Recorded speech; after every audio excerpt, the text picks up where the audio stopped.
Assalamualaikum warahmatullahi wabarakatuh. Selamat pagi, salam sejahtera bagi kita semua. Kita akan melanjutkan pelajaran kita kali ini. Untuk hari ini kita akan belajar tentang sistem pelumasan pada sepeda motor. Dasar dari pelumasan adalah proses memberikan lapisan minyak pelumas di antara dua permukaan yang bergesek. Semua permukaan komponen motor yang bergerak seharusnya selalu dalam keadaan basah oleh bahan pelumas. Adapun fungsi utama pelumasan ada dua, yaitu mengurangi gesekan atau friksi dan juga sebagai pendingin.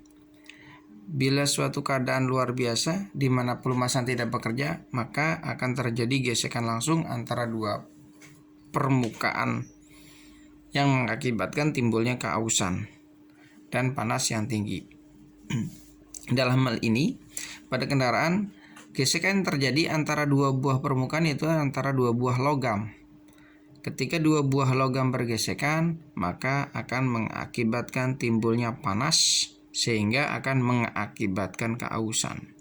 Maka diperlukanlah suatu minyak pelumas sebagai media perantara antara dua buah logam yang saling bergesekan. Berikutnya,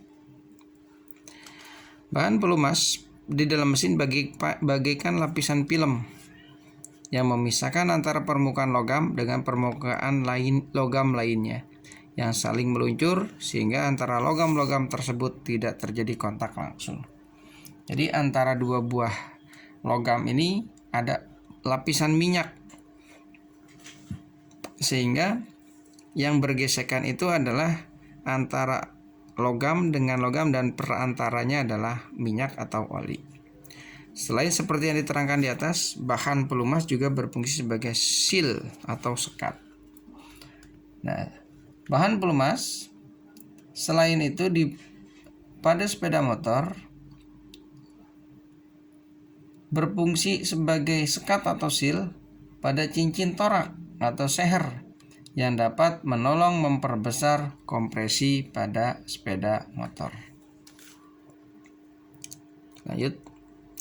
Fungsi minyak pelumas secara keseluruhan ialah untuk mencegah atau mengurangi satu, gesekan.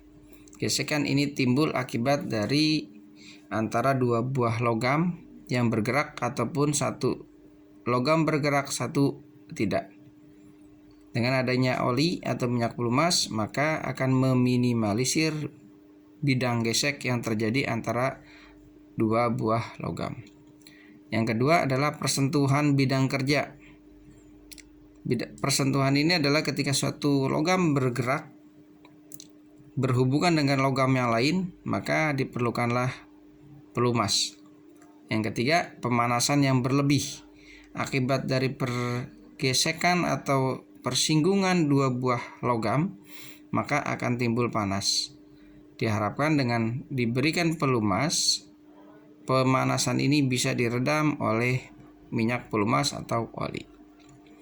Yang keempat adalah keausan. Dengan adanya oli, tingkat keausan dari kendaraan akan diminimalisir.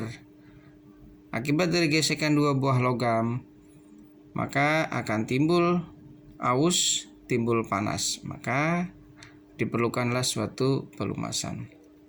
Yang kelima adalah karatan atau karat. Ini adalah terbentuk akibat dari oksidasi yang terjadi di dalam antara logam dengan suhu atau kondisi alam lainnya. Maka dengan adanya oli, logam ini akan dilapisi oleh oli. Yang keenam adalah pengendapan kotoran. Nah, selama bersirkulasi di dalam mesin, oli juga berfungsi sebagai menyaring kotoran atau membawa kotoran-kotoran yang terbentuk akibat dari deposit pembakaran, akibat dari gesekan logam. Maka ketika mesin ini dalam kondisi diam, oli akan mengendap atau mengendapkan kotoran pada kendaraan. Berikut, Jika sistem pelumasan pada suatu mesin tidak dilakukan, maka akan mengakibatkan hal-hal berikut ini. 1. Bagian peralatan yang bergesekan akan cepat aus. Timbul panas yang berlebih, tenaga mesin berkurang, timbulnya karat, dan umur pemakaian kendaraan akan berkurang.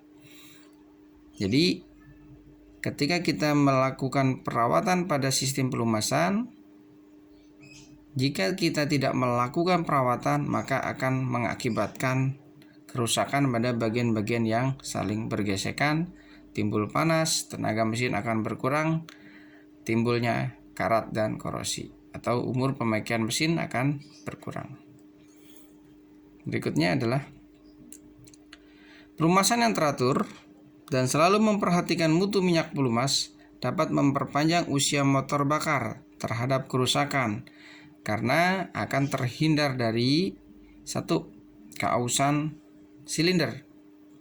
Nah, ini adalah komponen utama atau yang vital dalam satu kendaraan, karena pada silinder ini terdapat piston atau seher yang bergerak secara bolak-balik dari TMA ke TMB ataupun sebaliknya. Ini adalah tingkat keausan yang paling besar pada suatu kendaraan atau suatu motor.